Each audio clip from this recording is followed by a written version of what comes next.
So outside of this very important relief effort and the financial model of it is also an incredibly important element that is more long term. I think it's very important that in any situation where we are finding ourselves in a bit of a vice, we have to also be thinking not only of how to remedy the situation now, but we also have to be thinking long term. So in our case, what resources will exist post-COVID?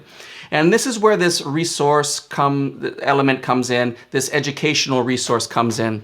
So what I imagine outside of this 75% help and this forwarding to the CLICKCOACH Assistance Fund and all the important ways we're financially supporting or sharing our content, is a resource that musicians could come to, or people interested in music could come to. They have a resource where they can trust, and there is a curated library of content made by our community for our community that is all in one place. And I don't know about you, but when I'm starting to do work and I'm unfamiliar with the work, the first thing I do is I hop online and I look to see what content is out there about it. If I can find performances, of course, that's always very interesting. But the way my mind works, and I think a lot of people's mind works, is that we're also looking for the discussions of these works, what goes into the reasons that this is this way, or what things to look out for when coming to this work for the first time, so on and so forth. And what I've noticed over the years is that there simply is not one place where people can come. And there are some really great sites where that approach professionals, and they've brought in professional crews to record discussions about works. And I love these sites, and I support them myself. I think this is absolutely wonderful. But the reality is, if we're going to make a relief effort that's also an educational effort, we have to make this accessible worldwide. So I jokingly say that this is the Uber model, so to say, of this professional model, where all the videos that are created on our site are actually filmed with the devices we have ourselves, our own cars, so to say. So these are the devices that take quite good videos in our phones, or great webcams, and so on and so forth. So we use that as a way to reach the whole world and make this accessible, so anybody who sees and learns about this can start taking part in it and sharing their point of view and their experience with certain works and whatnot. But coming back to my idea of researching, so if we don't have one place that's a great collective of resources all in one place where we can come together and bring opera and musical theater and jazz and type in a work and say, this is what I'm looking for, then I think that's something that we need to address in our community.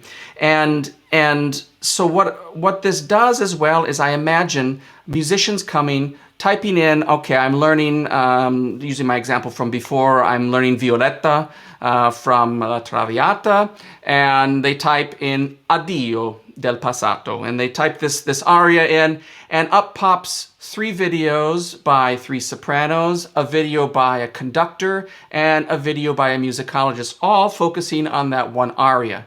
So imagine what kind of resource then this is. This is 3 perspectives from 3 sopranos who all have a different experience, and it is the perspective of a conductor who has a different viewpoint and perhaps looks at the work differently. How does it fit with the orchestra? How does it fit on the stage? So on and so forth. And then the musicologist would bring in their point of view, discussing it maybe from a historical perspective or from a compositional perspective.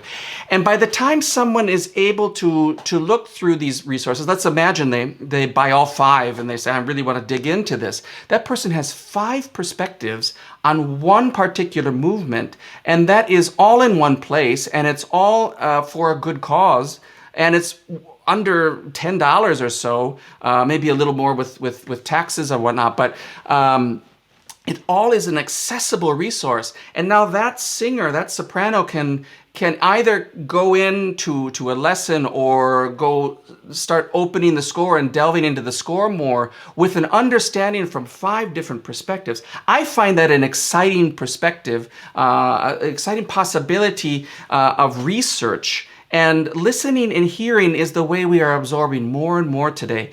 And I think we have to be sensitive to the fact that a lot of people are oral and visual learners. And so video and audio content combined is a very effective way of getting information across. So I imagine this resource being a place where people can come when they're learning a work, or they want to follow up on what a singer or an instrumentalist is doing. And if they've made multiple videos, we go to a biography page and you see all the videos that person has made.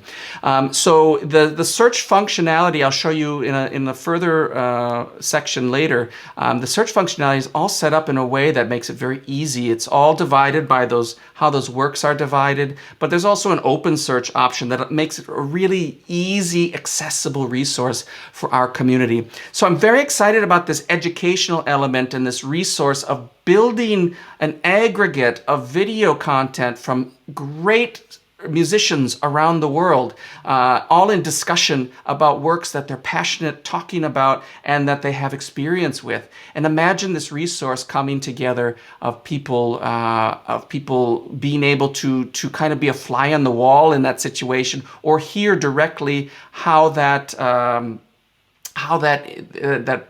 information is put to use. Within the videos, we have demonstrations, and we have, however the artist decides to put it together. But there is proof in the pudding in so many of these videos, so to say, as well. The last component I just wanted to point out is that whenever an artist uploads their first video, they create also what's called an uploader profile. And in this uploader profile, we take each artist through step by step, exactly, kind of holding the hand. And I thought that was very important because I want artists to focus on what is most important, which is content. So I don't want the upload process to be difficult, or I don't know how to get a video to you. I don't know how to edit videos, or, we even go so far as to cut off the beginning and the end of a video, and then we throw on a really nice, cool, professional intro. The watermark goes on it, makes it look very professional, and the presentation, which I'll show you in a bit, is also very, very high level. And that's all important because people need to learn to trust and also appreciate the environment with which they're in. They find themselves in on this site. But going back to this uploader profile, one of the important elements of the uploader profile is that the uploader also identifies who they are. So you as an uploader would choose your primary identity, and this we actually use for your cover art. And then, because everybody has very unique careers, you choose secondary identifiers to customize what it is you've done in your career, or who you are as a musician.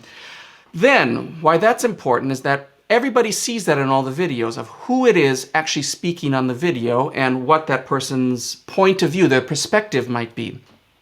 Additionally, what I made sure was built into this project was every video also identifies, and I have this also in the upload process, every video you identify who the audience of the video is. And this is important for 2 reasons. One, it's that when creating a video, many of us do master classes and we do talks and whatnot, and we find ourselves having to kind of take steps back and to explain, okay, well, this is what a phrase is, before we can go on, so that everyone in the room is on the same page.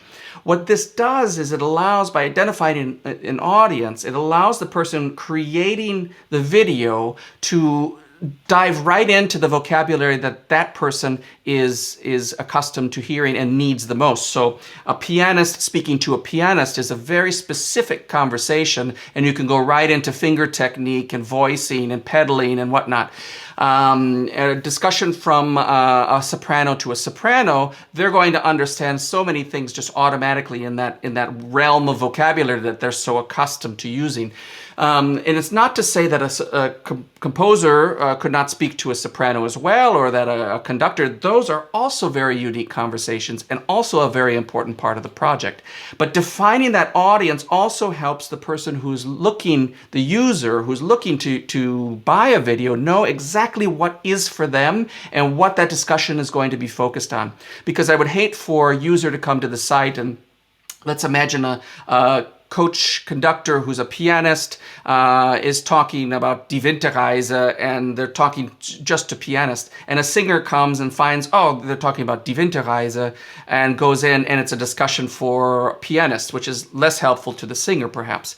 I want to make sure that we avoid those situations so it's the most useful resource possible. So we identify the audience, we see exactly who it is making the video content, and then we're kind of allowed to matchmake, so to say, and that's done on the user side with great searchability.